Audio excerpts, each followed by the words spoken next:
All right, good morning and welcome to our webinar this morning. The format is an interactive live stream panelist discussion in a question and answer format. So I will help to moderate the beginning of it, but we do hope to have time for our families to ask questions in the chat or in the Q&A below. So please find that either on your mobile device or on your desktop or laptop computer.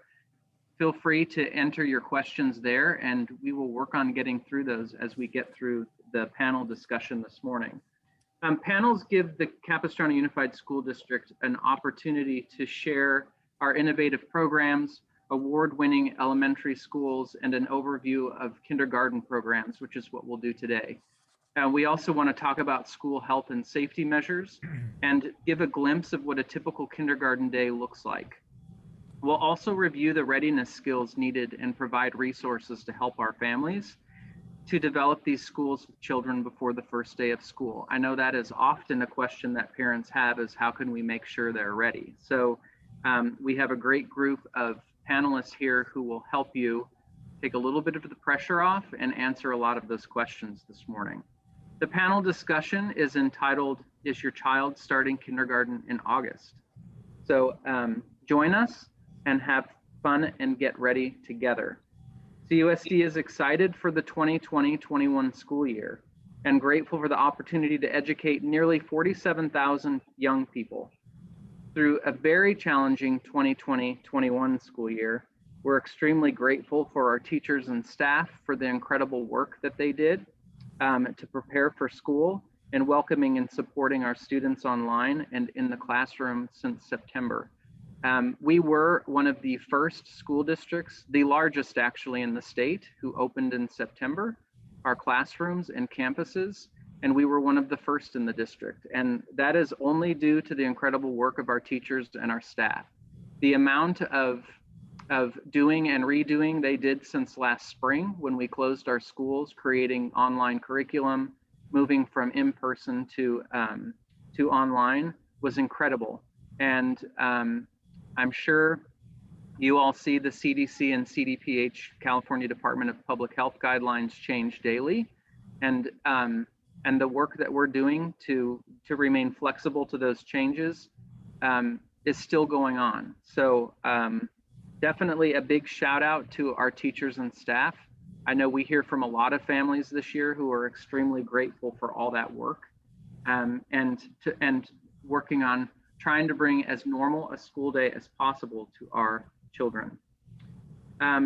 We're hopeful that the fall will bring a return to normal school day, pending state and local agency guidelines.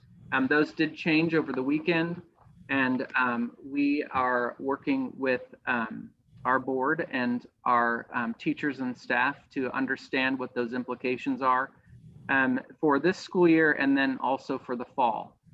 Our board has a priority of opening school as normally as possible and as safely as possible as we can, especially in the fall. We open the third Tuesday in August, and that is our goal. We will still have online access for families. We know that that is an option for about 12% of our families, and that is something that we will continue to do. But we also know from hearing from families, 75% of the families we heard from the last 2 weeks in a recent survey showed that they wanted a full day of instruction as normal as possible. So I will introduce myself first. I'm Ryan Burris, the Chief Communications Officer for the Capistrano Unified School District. Again, moderating today's panel discussion.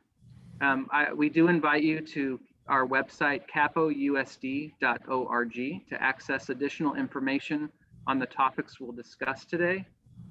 And as I said before, we hope that you'll have questions or comments. Please add those to the Q&A, and we will get to those at the end. I want to introduce our panelists this morning. Brad Shearer, Assistant Superintendent for Curriculum and Instruction for Preschool through Grade 5. We have Peggy Berst, Executive Director for Elementary Education. Lauren Patullo, who is our Coordinator of Special Education, Infant and Preschool, Interim Manager of Early Childhood Programs, and Damon Ridgway, who serves as one of our extraordinary kindergarten teachers at Kenosha Elementary. So as I begin this morning, I want to turn it over briefly to Brad, just to give us a little bit of an introduction.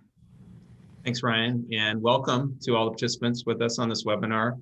And I'd also like to thank those of you who provided questions in advance. So just some context for our discussion. We're just super excited about the innovative programs that we have here in CUSD and that we offer to our elementary students. We really have some great things going on in the district. One of them is full day kindergarten. So this year right now, it's with extended learning, which we'll explain shortly. But as Ryan said, if we're back to a normal situation in the fall, full day kindergarten all day, and we'll talk about that in just a little bit. We have some amazing schools in our district, including some very innovative schools we call capital forward schools that have a STEM, a science, technology, engineering, math, or STEAM approach, adding the arts. We have a school that focuses on environmental studies, arts and communication, next generation learning, college and career preparation, and then of course our language immersion schools. We just have some fantastic schools in our district. So you're probably planning on attending one of those, and we just want to let you know that we're excited to have your children joining our schools. We have amazing programs for our gifted and talented kids. And then importantly, we, of course, this year focused on health and safety measures at all of our campuses to ensure the safety of our students and staff. Again, through our STEM, our STEAM programs, we're committed to building a next generation of critical thinkers and innovators by creating an environment where all our students can build, explore, and problem solve. All 36 of our elementary schools have innovation labs made possible through a wonderful partnership with Discovery Education and with a group called Child Creativity Lab. CUSD is the first district to partner with Child Creativity Lab for upcycled classroom materials for our labs and projects. And you might be wondering, what does upcycled mean? Upcycled is the practice of creating a usable product from unwanted materials. It could be creating jewelry from old computer parts or a bench from wooden pallets and so forth. So we have some really great things happening at our schools. We're excited about the changes even in the last few weeks and the hope of a return to some semblance of normal. So as we go through today, we'll be talking about kindergarten and what your child can expect. And we're just really great that all of you have joined us today. Thank you, Brad. For the overview, I'd like to ask you to kick us off talking about the benefits of full day kindergarten. This was something that the district implemented actually a year before we had to close schools down because of COVID, but we did get a year into it. It was something we talked about quite extensively before that, and we actually saw a huge enrollment growth in kindergarten just based on access to full day. So would you please share the benefits and talk a little bit about the extended learning program that's been happening this last year, and then Capo Forward Schools and our commitment to innovation and technology in the classroom. Right, absolutely. So, some of those benefits of full day kindergarten, and you're right, Ryan, we really focused on this about 2 years ago, right? So one of the major benefits is that teachers really have more time to teach the content and standards in kindergarten.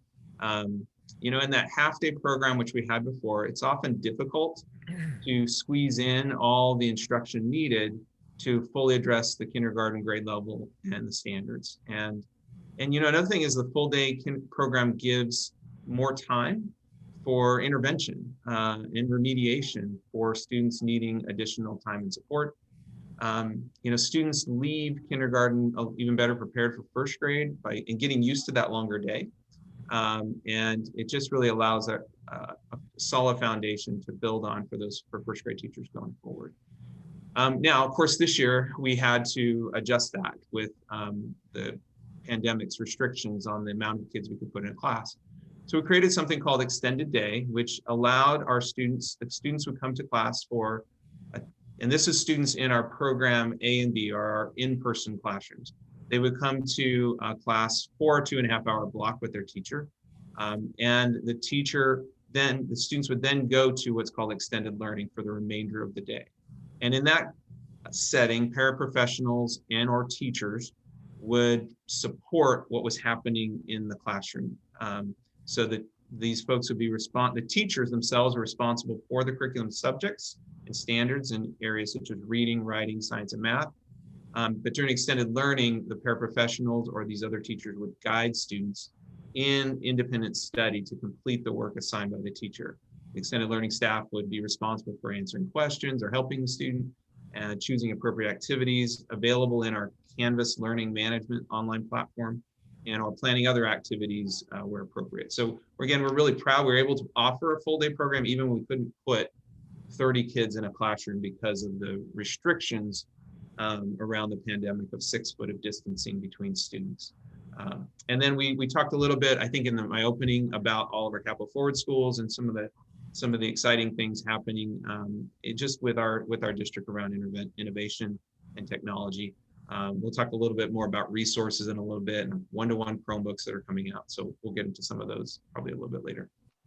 Yeah, I want to briefly just touch again on extended learning because we surveyed families in the spring of 2020, and we knew that elementary families especially needed a full day option because in many cases we had working families where it was both members of the household were working, and so the idea of having a place for children to be during the day was extremely important. And so it was a value of the board too, which is sort of how extended learning came about. It gave us the option of providing full day elementary to our families. And I believe it was one of the only school districts in the state who provided that option for schools. So again, huge work done by teachers and staff. I know that our teachers in elementary had to not only create curriculum for each day that they were teaching, but then also create lessons that the extended learning teachers were using outside of that. So a lot of flexibility and creativity and a lot of work went into that. So again, we're so grateful for the work of our incredible teachers and staff. I understand as we look at the budget for next year that we will continue our commitment to social emotional learning as well.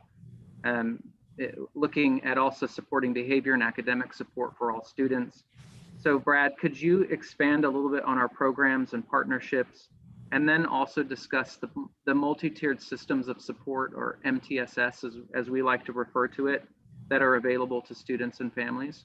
Absolutely, yeah. So the multi-tiered system of support, that concept is the idea that we want to make sure that we get for kids what they need. It starts with great first instruction, but then beyond that, we know that some students need additional time and support academically. So this can include the teacher providing additional small group instruction for the student, additional intervention. It could be an additional paraprofessional or another teacher providing support. And then we have some students that even need more support than that. And so we really try to identify resource in every school works to identify their multi-tiered system of support that they're going to provide for their students for academics and also for social emotional support and behavioral support as well. One of the things that our district has invested in as well over recent years is in counselors. And so we have counselors at each school site to help provide students with help to support those social emotional needs that the students are going to have. So they provide lessons in classrooms on topics such as character, kindness, stopping bullying, as well as providing group and individual counseling for students as needed. They also help each school site establish positive behavior supports for students and really work with teachers and site administration to establish that kind of positive and welcoming school climate. So that counseling, that commitment to counseling continues even beyond the pre-K to 5th grade years, all the way up into our secondary schools where we continue to provide counselors and support for students as they navigate the challenges of life in the secondary world as well. So really proud of our district in kind of making that investment, which is really a pretty recent thing over the last several years of dedication to getting that support to our schools and supporting our kids. Thank you, Brad. And now this one's for Damon and for Brad. Could you explain what kindergarten readiness looks like and how parents can engage with their child to get ready for the first day of kindergarten. August 17th. So Damon and I are going to partner on this. So Damon, what I thought I'll do is I'll kind of hit the highlights, and maybe you can add any additional things that you think of. Does that sound good? That sounds great. Okay. So one thing I know that many of you got was the parent guide, and it's a really wonderful resource. I hope that you take a look at it, read through it. It's got some amazing ideas for you and concepts and just activities that you can do with your child as you prepare. Right now it's March 24th, and we're getting ready for August. So what are some things we can do now between now? I can do with my child now and August. So kind of taking these in chunks. So, and actually the first thing I just want to say is we welcome every student that walks through our doors. So no matter how well prepared they are, we will help them, right? So, but we really do appreciate the efforts parents put into preparing their children for kindergarten. It just makes the child's transition so much more effective. They feel more comfortable. Anytime you feel ready for something, you're going to feel better about it. So you just anticipate in our own lives, when we feel ready for something, we're more confident, and that's what we want for our kids. So I think the first area would be like social skills. So, I think giving your child an opportunity to play and interact with other children is always a value, right? If they've, another would be giving them an opportunity to be left with a caretaker or a babysitter or something similar, where the parent leaves and then comes back, right? Because you want to have them comfortable with that. Many times there's some kids that just have never been away from their parents for any length of time, and that sometimes makes that transition in kindergarten difficult. And the last thing I would say is just really focusing on understanding limits and showing respect for the authority of adults. That obviously helps in their transition. So Damon, anything you'd add to that, or what you've noticed as you work with kids on the social skills? I would say the biggest concern that parents have is really the first day, and when kids are a little nervous about school, and when they might be hesitant, or when there's tears. And normally it's more tears from parents than it is from the child. The child is really looking to the adult to see how the adult's reacting. And you can really allay that just by driving by the school and walking your child through what's going to happen. This is where your classroom's going to be. This is the school. This is the office. And really taking the time to front load your child to just be excited about it, that this is a chance for you to do something new. This is a chance for you to go to school and to pick out a backpack and do everything else, and just really try to reach out to your school and connect as much as you can, and give your child opportunities to detach from you. Because crying kids in kindergarten is normal, and that's just, we talk about it a lot. We talk about the fact that they might be scared and there's something new. And this is my 15th year of kindergarten, and I still learn something new every single fall. Every single time. Right now my classroom is virtual. I have option C, which is 100% online. So I have got students from 6 schools, and they meet with me in Zoom every day. And this is what they see. This is the background of my classroom. But even with that, the kids just learn what it is as normal. And I'm just like, I'm your teacher, and this is how we're going to do things. So the child is really looking to the adult for reassurance and to see what they need to do. And 5-year-olds are amazing. They never cease to amaze me on what they're capable of doing. And so the more you can front load that social skills and the ability to talk, other than just honey or anything else, that they can really respond to their name, will really help to ensure their success. Well, that leads to another area, right, Damon? So language skills, right? So we want to help, what can I do as a parent to build those language skills? So things like, can the student ask questions? Do they join sentences together? Can they correctly name some colors, right? They don't have to know them all, right? But just, can they start to name some colors? Do they understand the concepts of counting and know a few numbers? Can they speak clearly enough to be understood, right? So, and again, if they can't, we'll continue to work with them. That's okay. But just, and then maybe, and can they write their own name? So, so I think just what are some things they can do to kind of work on some of those language skills? And what are some of your thoughts on that?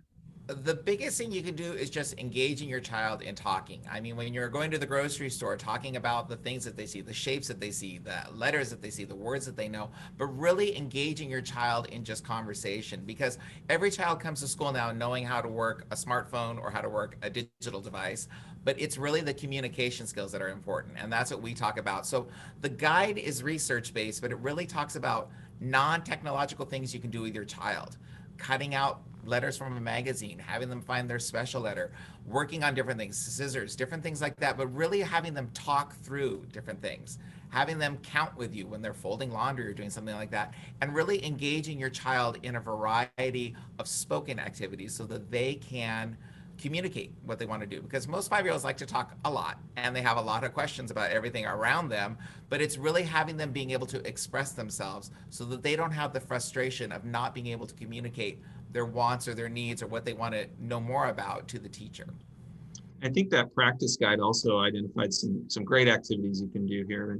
And additionally, while we will teach them to write their name and identify letters and sounds and colors but anything you do to prepare them for that is just bonus, right? So if they know some letters, they know some sounds, they can write their name or they're starting to write their name, all those things are great. They're going to be so much more confident walking into kindergarten. But if they can't do that, that's not the end of the world. That's part of our job in kindergarten to teach them those things. Would you agree, Damon? Anything else you'd say on that? Definitely. I would say the biggest thing the kids just need to practice at home is just practicing writing, drawing, scribbling, just doing different things so they're kind of learning that, because they're going to come to school and they're going to need to be able to just do things on their own. And one of the biggest concerns parents have is scissors. And scissors are hard. They take a while, but it is something that really builds their fine motor skills, which helps with their writing. And it's not that hard. Just take a marker and draw on a piece of paper and have them practice cutting, because they want to learn, they want to try, but parents are a little hesitant. And as long as you're sitting with the child, it's a fun game and it's easy and it's something that the kids really enjoy. And when they come to school, they enjoy it.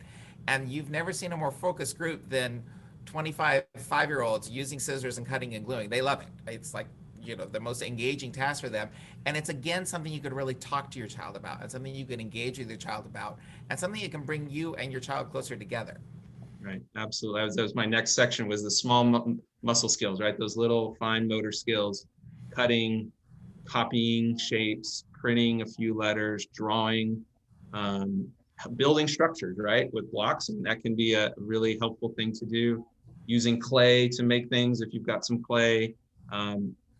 Drawing a person, right? How many body parts do we normally expect on a person? Probably 2 or 4, right? At the most, if we can get there, right? So, exactly. Yeah, and I think it's celebrating and encouraging anything that they're doing along this. They're exploring, they're learning how to do these things, and so you want to encourage them, and just giving them opportunities to do that. If you can do that in the next few months, it just is a bonus again for their preparation. So.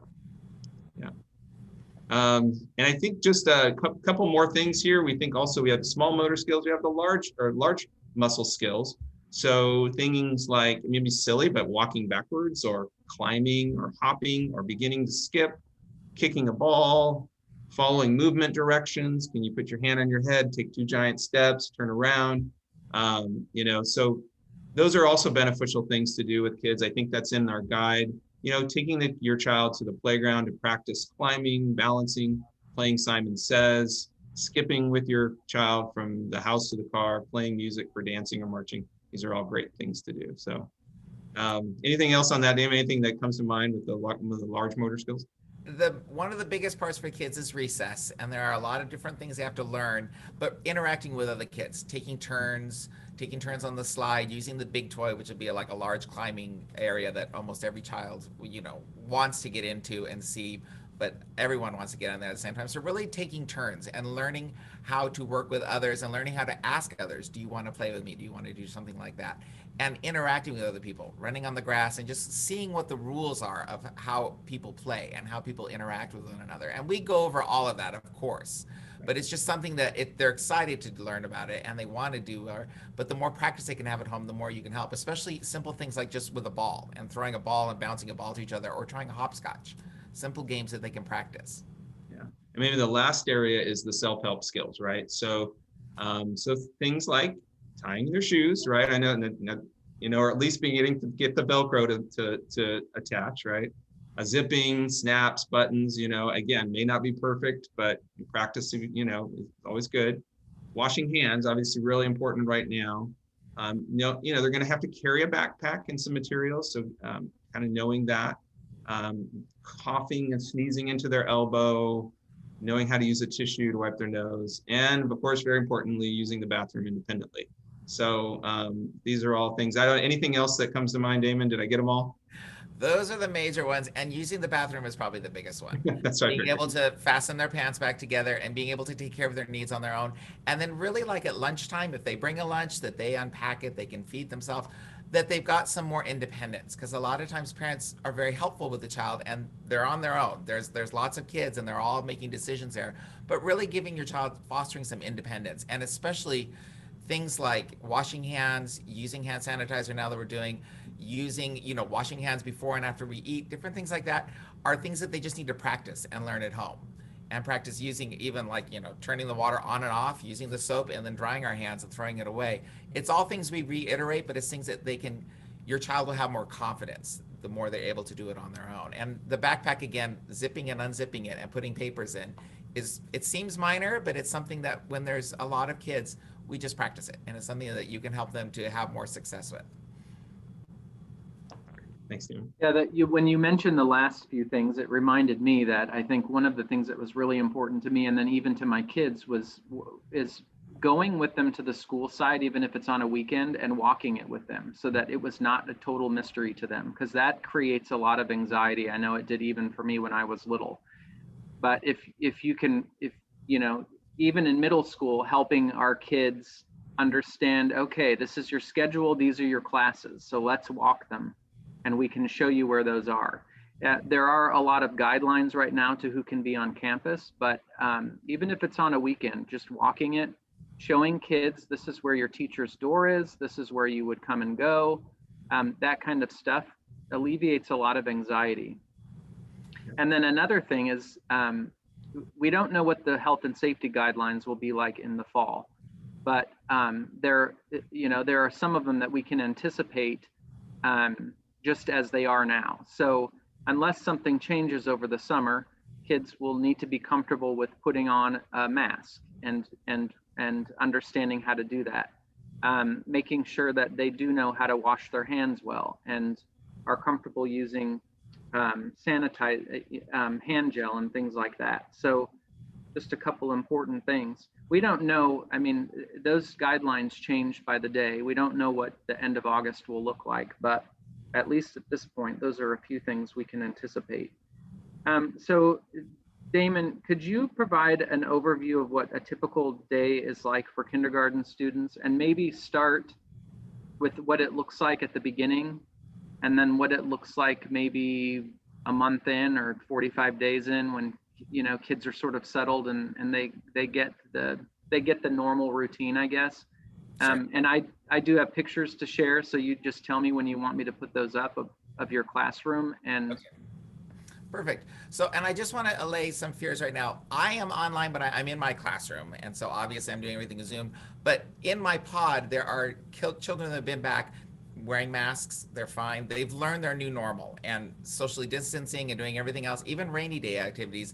5-year-olds are very adaptable and they do very, very well. And for these kids, it's their normal. This is their kindergarten year and they are thriving. They're doing great all along there. So, even with my kids online, 28 kids is a lot in a Zoom room when you're 5, but it works out and we're learning how to do everything together.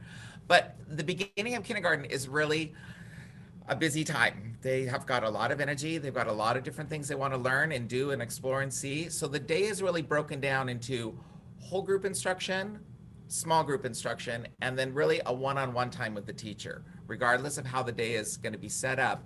But really what we do is in the beginning of the year, everything is broken down into small chunks, like 5 to 8 minutes, because that's about max for them sitting on the carpet and focusing or doing something else. So there's lots of small breaks throughout the day.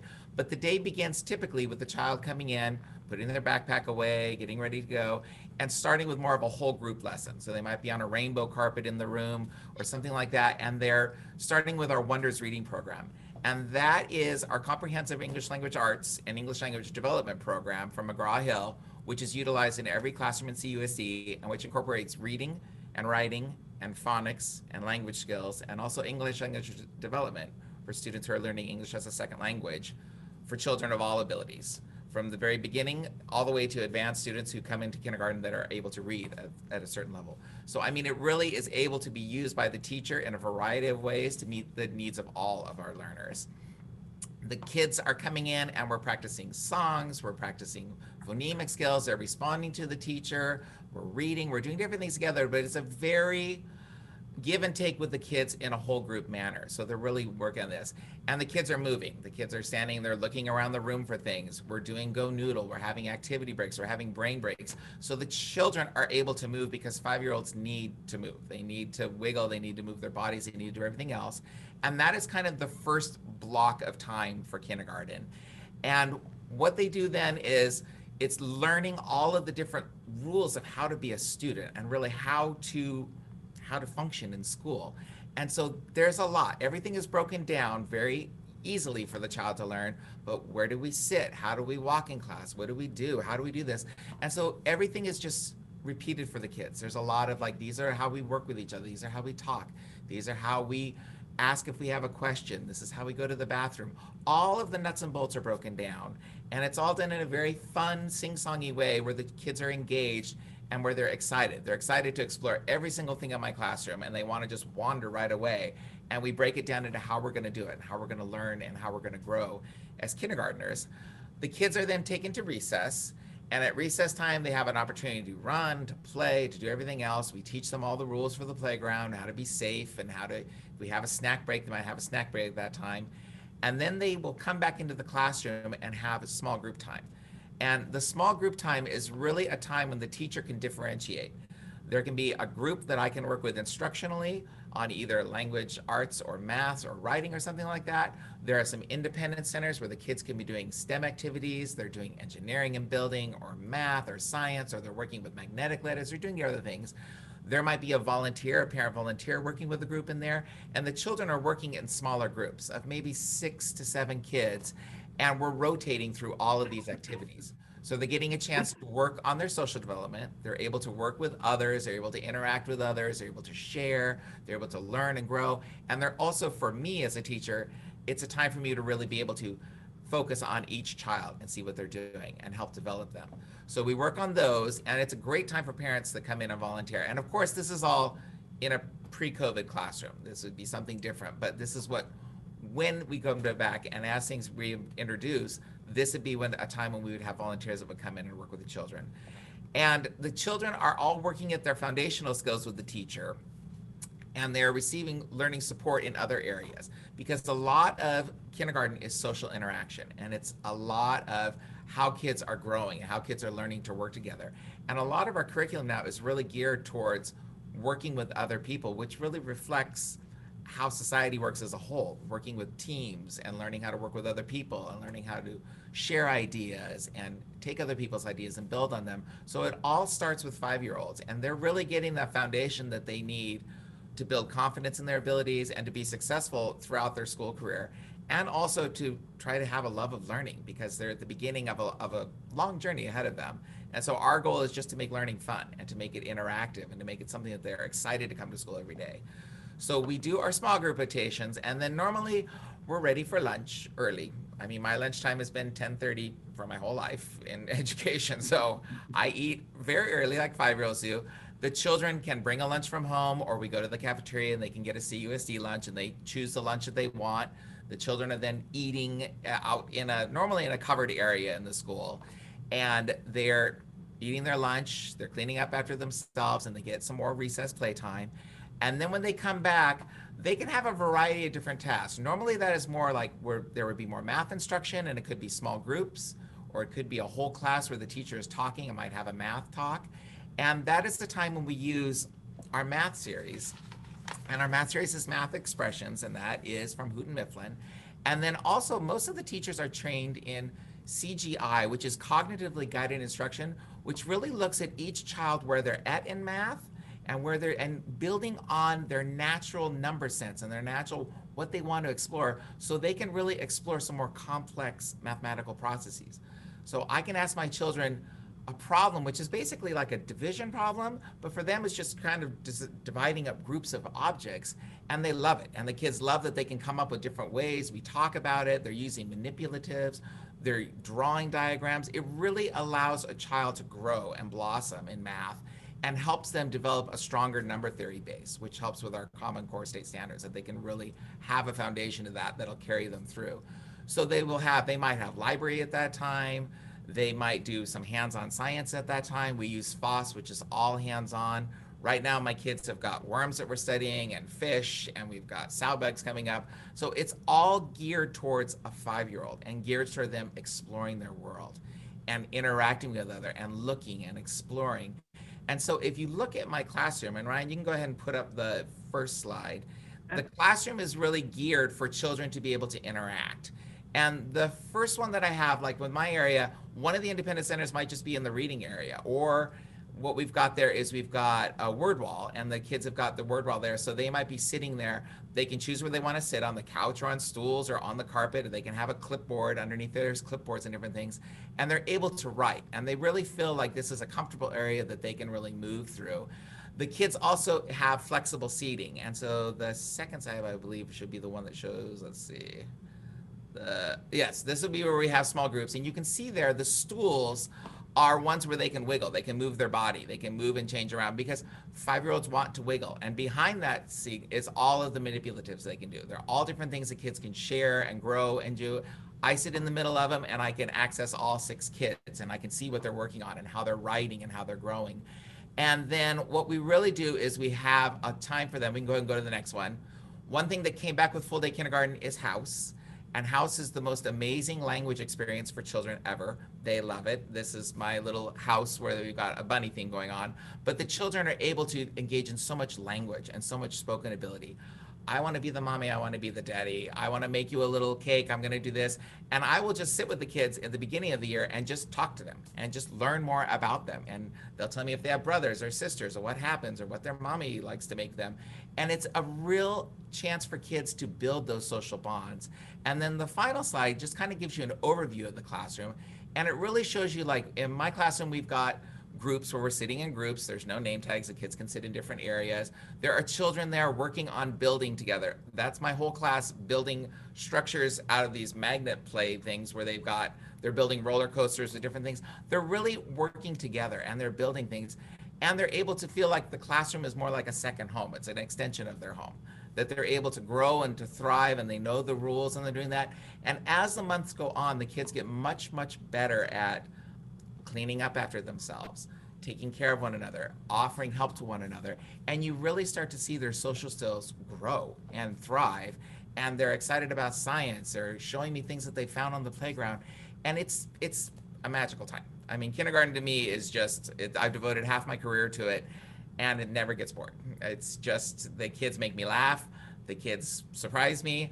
The kids on this digital aspect have never ceased to amaze me. They can find anything, but it is a great time, and it's really a time for kids to grow and to thrive, and you are their first teacher. So we wanted to just give you an overview of what it looks like, but know that they're gonna come home and show you their work, and they might come home and wanna write with you, and they're learning their sounds, and that's okay, but just take that creativity and take that energy and just enjoy it, and enjoy the fact that they are just growing and thriving in that one. And that there'll be minor differences, but basically I like that. In the afternoon, we do another recess. We have 3 recesses in my school, at least. And then in the third time, that's when I really get one-on-one. And that's when most activities in kindergarten, that they need to be able to tell me what's happening, the letters, the sounds, counting, and everything like that. And so I have a computer program, and it shows them letters, and they just tell me what the letter is, and I can mark it on there. What's nice is the parents can then have an exact flashcard of what they need to work on. They know what's happening. They can track their growth over time. And that's something that's available to all kindergarten teachers in CUSD. And it's really helped us to focus and hone in on our instruction. Sight words, numbers, addition, subtraction, everything else. Parents know exactly what's happening. And when we have our fall and our spring conferences, we can communicate on what's happening. And now with our Canvas learning, the parents can see everything. You can pull up their textbooks. You can pull up everything you've seen. There's games, there's learning activities. So the digital component is there to help support exactly what's happening in the classroom with your child. So it's a time then when I can really pull a smaller group, or I can pull kids that need help or acceleration. If I've got a child that's reading really well, I can pull that child, and we can read and grow together and see that they've moved on to perhaps first grade sight words, and we're working on those and building different things. Or we're writing more. They're writing a paragraph about something that they like, and we're doing more learning different spelling rules and spelling families. So there's a lot you can do, and the full day gives you the luxury of time to be able to do that in a half day you really can't get. So that's kind of an overview of everything. Well, that's great, Damon. I appreciate it. I do want to remind parents that the Q&A is open, so please put your questions in there. We will take some time at the end of the webinar to answer those. Damon, I want to go back just really briefly to the first day of school. And what does that look like for parents who may have a kindergartner who is anxious, who is crying, who doesn't want to go into the classroom, who just wants to go home? What can you tell parents about that day? So the biggest thing is just the kindergarten teacher will be there to greet your child and normally give them a name tag so that we can learn their names fine. The kindergarten teacher is there to introduce and everything else. Parents really just need to reassure their child that this is their child's teacher. We're going to work with this. It's okay for tears. The tears are normal, and we understand you're feeling this and that there's big feelings. But normally with the kindergarten teacher, I will be down at the child's level talking to the child and reassuring the child, and maybe perhaps taking the child by the hand and helping them help me or doing something like that, but allaying the parent's fears. And the parent really can just support the child by smiling and by being happy and by saying, oh, it's nice to meet you, Mrs. So-and-so, and it's great to see you. But the child is looking at the parent for how the reactions are. And if mommy is doing fine and smiling and saying it's fine and we'll see you soon, then it'll be fine. And tears are normal and tears are okay. We don't try to say don't cry. We just say like, it's okay, you're feeling feelings. And I understand, but mommy will be back later and it'll be fine. And normally my strongest one for parents is just to say goodbye and I'll see you soon and have the parents leave. And the child is okay. If they cry for a few minutes, it is perfectly normal. I have had many most children that last for a couple of minutes and they're fine. And then we just move on with our day. And that might happen for a few days. That might happen for the first week. And that's okay. It's learning a new thing and validating the child's feelings, that it's okay to feel afraid of this. It's something new, but this is your teacher, and really communicating with your child's teacher, emailing your child's teacher, finding out what to happen, but just knowing that there's a routine. And every kindergarten teacher sets up a routine from the first day, from the first minute they walk in the class. This is where you put your backpack. This is where we're going to line up. This is where we're going to come. This is how the day is going to be every single day.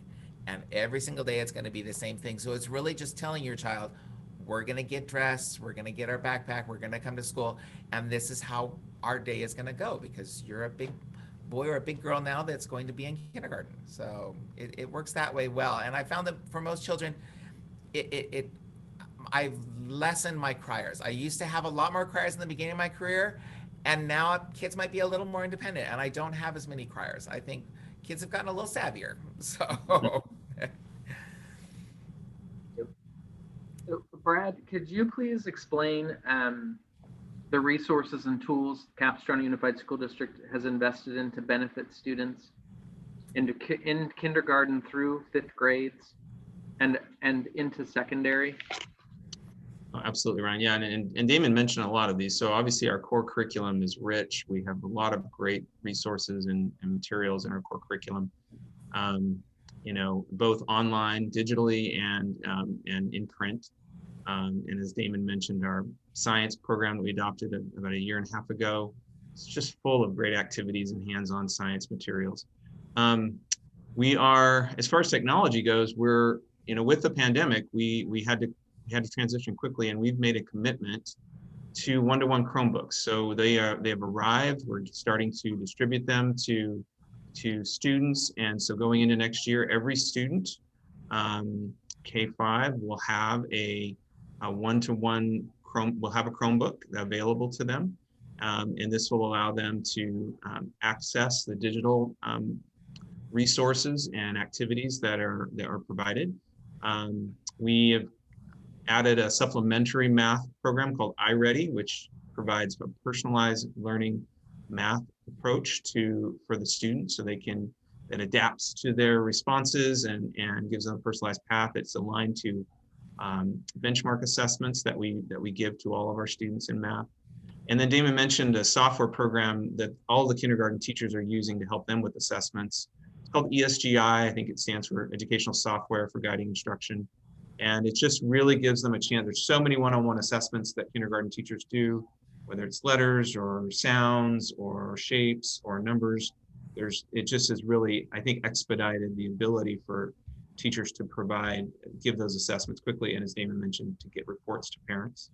And then lastly, we've alluded to it a few times, our Canvas learning management software. So prior to COVID, we didn't have a learning management system for elementary. Now we do. But we see this really strengthening over time as we use it as a way to communicate with families about assignments and work. And starts being started to use in kindergarten, working all the way through 12th grade. So these have been some of the recent additions that we made, especially in the technology side, to supporting our classrooms. Yeah, a lot of technology, but we also hear concerns from families, especially over the last year, about the constant technology because of virtual learning and things like that. So I would just remind parents of some of the information that Damon shared as far as what the hands-on learning looks like in a classroom. And so hugely important, especially in a full-day kindergarten, that kids are not just in front of technology, but doing a lot of hands-on learning, right, and doing that with the teacher and with their peers. Yeah, we see that being substantially reduced next year as we're allowed to be more normal. Absolutely. Okay. And then I know a lot of parents have on their minds, they're already asking us, what do the health and safety conditions look like for next year? And I wish we had a crystal ball, because we don't know for sure. The only planning we could really do at this point would be to plan as things are at the moment. And when we were practicing for this webinar last week as a group of panelists, the as we are was much different than it is this week. The CDC changed guidance for classroom social distancing for kids, and the California Department of Public Health changed them over the weekend. So what was once a 6 feet social distance between students, 4 to 6 feet was what the California Department of Public Health requested, is now 3 feet. And so that changes the way a classroom could look significantly, and how we can do school in the fall. So there are always things changing. We did share a little bit of information out to our families last Friday, that and then over the weekend, that we are aware of guidance changing. We're working with our teachers and staff and our trustees to understand what those implications are for this year and for fall. But I know that that's one of the questions that comes up frequently. We will continue to be flexible to those changes. The priority of the board is to get back to a full day normal instruction as much as possible, with making sure that we're keeping our teachers and staff and students and families healthy and safe at the same time. Thankfully, we did open in September. We opened under the guidance of the California Department of Public Health. As a public school district, we are required to follow that guidance. And a lot of people will ask, well, private schools are open with no masks or no social distancing. The difference is, as a public school district, we cannot ask parents to sign a waiver waiving liability. So we take the liability on as a public school district, and therefore we follow the guidance that the California Department of Public Health gives us to keep people safe. Thankfully, we did not have to close a school this last year because of COVID transmission. We do all of the contact tracing in partnership with the Orange County Healthcare Agency. They audit and do a ton of work on their end to help us with those investigations. And as of even this week, we did not have a single case of COVID transmission in any of our schools. And that's not us saying that, that's the Orange County Healthcare Agency saying that. So the guidelines have been very helpful. They have kept us safe, and we will continue to follow those as we move forward. So I guess the question for Brad is, what do some of those guidelines look like in our classrooms? Sure. Yeah, absolutely. And parents, just know you can see our safety plan on the CUSD website under reopening schools. So there's our whole safety plan. We also have a standard operating procedures document for internal, communicated through teachers and staff, that's updated weekly because changes are happening all the time. But in a nutshell, when first we just ask families to monitor their kids before sending them to school. So if your child is sick, we ask you to keep your child home, right? When a student arrives, he or she is screened using a scan thermometer that's held at the forehead, quickly able to screen that they don't have a temperature. You've probably experienced this in many other, experiences, in going to stores and things as well. So quick scan.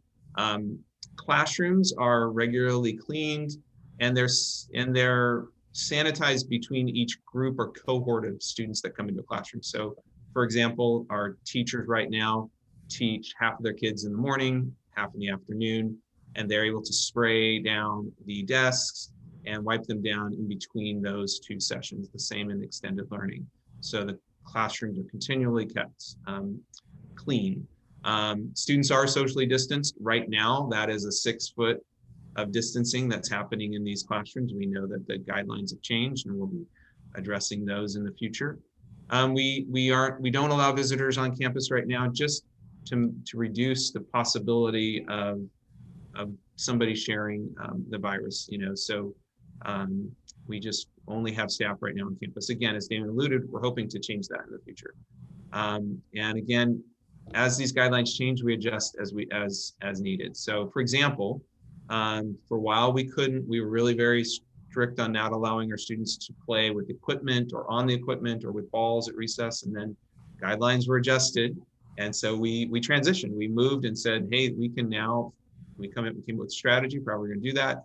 And we're able to allow our students to play on what we call the big toy, the big playground equipment, or or using balls or tricycles or whatever it is that they're using at recess. So these were, as we're able to make adjustments, we made those adjustments. So I know our kids were ecstatic when they could start to play at recess on the structures using balls and so forth. So there's a few ideas. And I don't, Damien, is there anything I missed? And when, as you're thinking, I know your kids are all online, so you don't quite have the daily experience. Yes. I mean, again, I would just reassure parents that kids are very flexible, and this is, for them, they don't know that this is different from any other kindergarten experience. It's just, this is their kindergarten experience, and they've done well. They've done well in all of it. And I have had kids in my program go from the classroom into online or from online back into the classroom. And either way, it's been very positive, and they've been able to move both ways. And we are very aware of balancing the technology and trying to figure out things to do. That's why the readiness guide that you're all going to be emailed has things that are non-technology, that are really focused on interacting with your child, because that is the biggest part of kindergarten, is being able to do that. That being said, it is nice now with our Canvas learning that parents can have the access if they want to. If they need ideas on how to do pencil grip, I put a video on my Canvas. You can just watch it and it's ready to go. So it is more of a meshing of this, and it's changed some different things that we can do. And I've been surprised and delighted at how well the kids have done and how well the kids have really taken up this task. And the mask, no problem. They're all doing great with that. So, I mean, the kids just know, and they were very excited when they were able to do more playground and changing different things. I know that we have a lot of questions. I'm going to ask our team just to pull some of them out of the chat and ask them so that we can answer them. I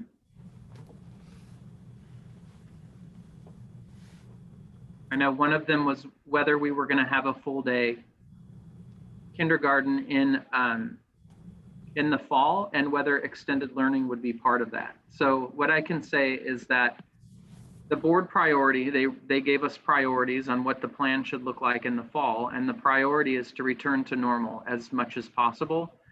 And that includes a full day of instruction. So the plans that we are putting together that we will take to the board next month will have full day options. Extended learning, I would expect, would not be part of that option, because kids would be in a classroom for a full day of instruction.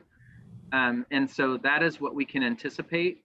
Of course, we never know for sure at this point because the guidelines could change, and we don't know until the board actually looks at a plan, discusses it, and then finalizes it, approves it through a vote. But those are what the reopening teams are looking at, the priorities of the board, and creating plans for all grade levels based on those priorities.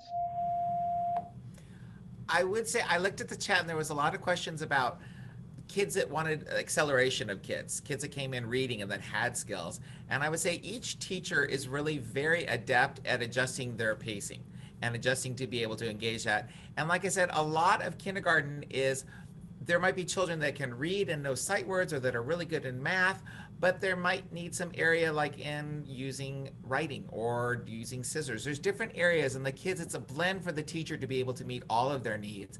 And I saw some things about what do you do when kids are talking out of turn, or if there's things. Again, in a kindergarten teacher classroom, and in any kindergarten classroom, it's very gentle, of just like we respect others, we keep our hands to ourselves, and we just practice. And everything in kindergarten is a small approximation towards what we want to do. It's not an expectation you'll know everything. It's not an expectation you can write everything, but we're working towards it every day, and we're working on learning the behaviors, and we're working on what we need to do. And if you're pushing somebody, then we might sit you somewhere else where you're not going to push somebody, and we work on that. But also having children advocate for themselves and having them to say, like, please stop touching me, or I don't like when you do that, or let's do this together. And it's teaching children how to interact with one another. So a lot of parents' concerns are things are different. And I cannot tell you how many times I'll tell a parent, oh, your child doesn't say a word. And she's like, she never stops talking at home. I'm like, well, it's a little different. So children also have a different persona when they're with another adult. And that happens a lot. And then I just laugh because I'm like, well, it's cool, she never stops talking. She's like, well, at home she doesn't say 2 words. So it's very interesting to see how they work. And everything happens. I mean, I have had everything. And the biggest question parents have, like, what if my child has an accident? I'm like, well, then they have an accident. It's not the first time and it's not the last time. We move on and we're ready to go. And it's like everything, they look at me and I'm like, everybody has an accident. So we just move on and we just move on with their day. But again, your kindergarten teacher at your homeschool they've dealt with all this. They know how to deal with crying children. They know how to deal with children that are talkative. They know how to deal with children that know the skills or children that don't know the skills. That's our job. Our job is to help work on all of that and balance all of the needs of the kids and do it in a way that is engaging for them. And trust us, everything in our class is things they haven't seen before. There are things that are new and that they're excited about. So I wouldn't worry that much about those areas because your child's teacher has your child's best interest in heart in really helping your child grow. Are there any other questions that stand out? Maybe some that have been asked more than once that we should answer? There's a good question right now in the chat that maybe Damon can answer. One of our parents is asking what the expectations are by the end of kindergarten regarding reading and writing. Okay, so by the end of kindergarten, we hope that writing-wise, the children is able to write several sentences, beginning with a capital and ending with appropriate punctuation, putting spacing between the words. I will tell you, honestly, writing is one of the most difficult things for children to work on. It's a fine motor skill. There's a lot involved. There's a lot of learning how to do things, numbers and letters, and it's something we work on. Reading-wise, we have 40 sight words in our Wonders program that we just know automatically. We learn how to blend consonant, vowel, consonant words and consonant, vowel, consonant with a silent E word. So that long and short vowels, but really it's a continuum, and it's just that they're able to put their thoughts down and also have a drawing match their picture so that there's some sense in that, because a lot of what they're telling us in reading is spoken. They're not writing an essay about what they're reading, but they're able to tell us characters, setting, plot, what happens there. So it's a real balance, but the kids have some independence.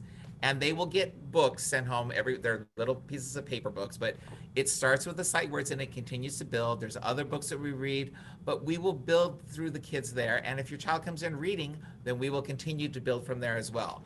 We've got words that we can build on and everything else. And it's just a continuum of having the child practice with their writing and putting spaces and not worrying about it if we don't know it all right now, because we've got the whole year to do it. And my kids are still writing and still putting down sounds that they hear, and they want to write because, and that's a large word for a 5-year-old to write and to do well. But if they write BCZ, I can kind of figure out what they want to say and how they're working on that. So again, it's a continuum, and it's just knowing that it's not a race.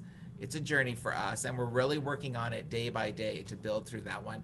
And your teacher will communicate to you through that ESGI. You'll be able to see where your child is, and you'll be able to see how your child is doing in reading. And then we also have some bigger benchmarks called Dibbles, and those are a test that all the children receive. And that's basically, those are indicators of basic early literacy, and that's talking about like how many letters can they name out of order in a minute, or can they blend words, or can they separate words into chunks. And those are all indicators of how they're going to do in reading. And again, in 180 full days, you'd be amazed at what children can do and what they can perform and how they can grow in that amount of time and how much independence they get in themselves. And with that, I want to thank our families for tuning in today. I want to thank our panelists, Brad and Damon, Peggy, Lauren, Gail, and Chelsea. Peggy and Lauren, Gail and Chelsea monitored the chat, and then I know Gail and Chelsea texted me things to add and to keep us on track. So I appreciate all of you. It's great to be able to share the wonderful work of the CUSD team, of our kindergarten teachers, and a lot of the planning that's already going into next fall. I appreciate you all tuning in today. We will email out the parent information guide.